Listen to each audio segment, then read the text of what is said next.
നിങ്ങൾക്ക് ഉത്തരം കിട്ടാത്ത ചോദ്യം, നിങ്ങളുടെ ലൈഫിൽ ഇതെന്തിനെന്ന് ചോദിച്ച് നിങ്ങൾ വിഷമിക്കുന്ന ഒരു കാര്യത്തിൽ ദൈവത്തിന് സംസാരിക്കാനുണ്ട്.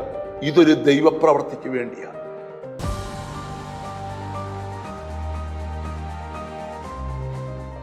എല്ലാ മനുഷ്യനും കൊതിക്കുന്ന ഒരു കാര്യമാണ് ഞങ്ങളുടെ ജീവിതത്തിൽ ഒരു ദൈവപ്രവൃത്തി വെളിപ്പെടണം.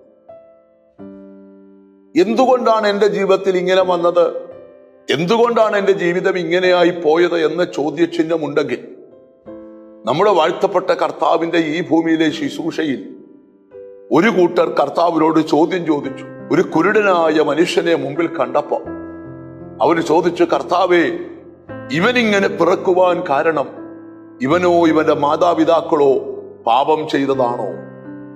യേശു കൊടുത്ത ഉത്തരമാണ് ഇന്നത്തെ ചിന്ത. യോഹന്നാന്റെ സുവിശേഷം 9-ാം അധ്യായം 3-ാം വാക്യം. അതിന് യേശു, ഇവനെങ്കിലും ഇവന്റെ അമ്മയപ്പാരെങ്കിലും പാപം ചെയ്തിട്ടല്ല, ദൈവപ്രവൃത്തി ഇവങ്കൽ വെളിപ്പെടേണ്ടതിനത്രേ.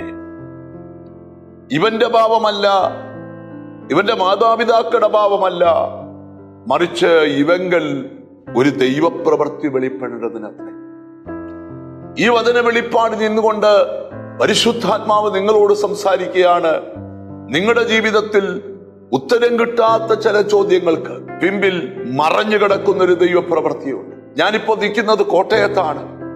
കോട്ടയം എത്ര മനോഹരമാണ്, പാലാ എത്ര മനോഹരമാണ്, എറണാകുളം എത്ര മനോഹരമാണ്, കേരളം എത്ര മനോഹരമാണ്, ഇന്ത്യ എത്ര മനോഹരമാണ്, ഓരോ രാജ്യങ്ങളും എത്ര മനോഹരമാണ്. ഒരു ചോദ്യം, പത്മോസ് എന്ന് പറയുന്ന ദ്വീപ് എന്തിനാണ് ദൈവം സൃഷ്ടിച്ചത്?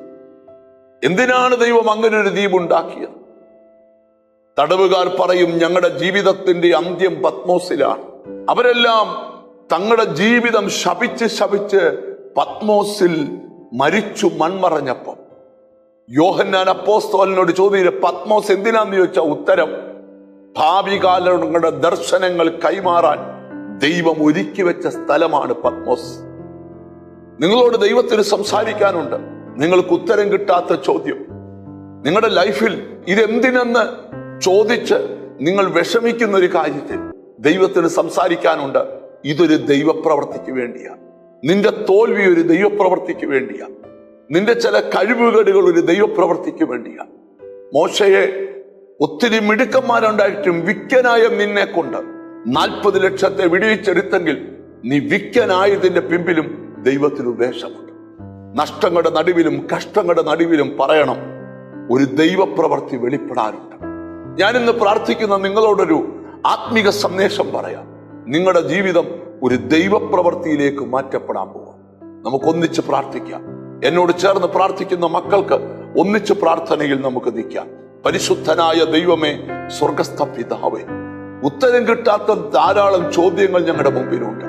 അതിന് മറുപടി തരാൻ കഴിയുന്ന ദൈവമേ, എന്നോട് ചേർന്ന് പ്രാർത്ഥിക്കുന്ന മക്കളെ തൃക്കരത്തിൽ ഏൽപ്പിക്കുക.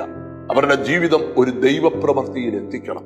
അവരെ നിന്റെ നാമം ചൊല്ലി പിതാവിന്റെയും പുത്രന്റെയും പരിശുദ്ധാത്മാവിന്റെ നാമത്തിൽ അനുഗ്രഹിച്ച് പ്രാർത്ഥിക്കുന്നു. അവർ അനുഗ്രഹിക്കപ്പെടട്ടെ, യേശു ക്രിസ്തുവിൻ നാമത്തിൽ തന്നെ. ആമേൻ. ഒരു വലിയ ദൈവപ്രവൃത്തി നിങ്ങളിലേക്കും നിങ്ങളുടെ കുടുംബത്തിലേക്കും ഉണ്ട്. God bless you.